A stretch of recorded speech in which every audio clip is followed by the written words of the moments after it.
Promoting your podcast in a new way. The latest from podnews.net with AdvertiseCast. Do you want a simple, straightforward way to promote your podcast? Embed your audio in an email. We tested using the HTML audio tag in email and learned that it's an effective way to promote your show. It works for much of your audience and degrades gracefully for those where it doesn't. All of the details are in our full report. You'll find it linked in our show notes and our newsletter at podnews.net. If you're running an Intel Mac, don't upgrade to Mac OS Sonoma. That's according to audio manufacturer Rode. They've warned, we recommend you do not upgrade to Mac OS Sonoma if you wish to continue using your Rode product. Now, on Friday, we suggested that Audioboom had cancelled a minimum contract. As detailed in the company's financial report for the first half of 2023, the company has one onerous contract, which they made provision for. But Stuart Last, the company's CEO, tells us we have not and will not cancel this contract. Audioboom has never cancelled a minimum guarantee that has been contracted with a partner. We honour our contracts with creators, including payments of minimum guarantees within those contracts, and we're happy to make that clear. Podcast One plans to give all of its employees and talent shares in the company. The stock is at $2.67. Monolith is an Australian horror film about podcasting which got a cinematic release date of October the 26th. It was at South by Southwest earlier this year and was premiered at the Adelaide Film Festival 2022. And Spotify released data about podcasting in Kenya. Interestingly, it ranks podcasts by total hours of listening rather than by total audience.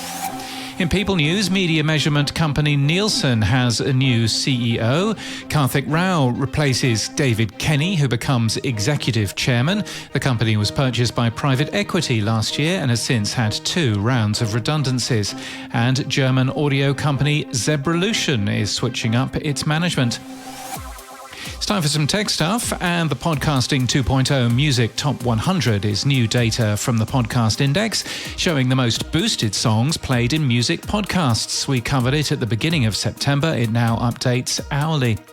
The Top 100 is also now available via OPML and as a remote item RSS playlist. Our own new Podcast Trailers podcast is also available as a remote item RSS playlist. All of those links in our show notes and our newsletter today, along with if you want to listen to the top 10 in a podcast, you should try James's random show thing.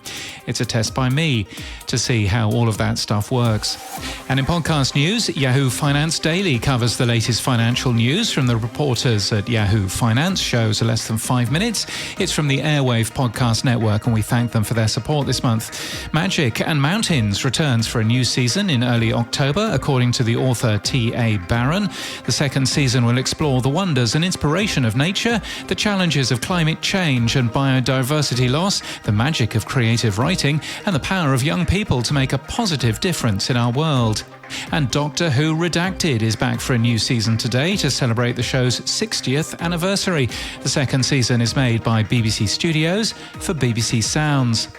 This podcast is sponsored by AdvertiseCast. AdvertiseCast connects thousands of podcasts with thousands of advertisers and has been matching podcasts with brands since 2016. Find your fit. Join AdvertiseCast, the premier podcasting network, at advertisecast.com.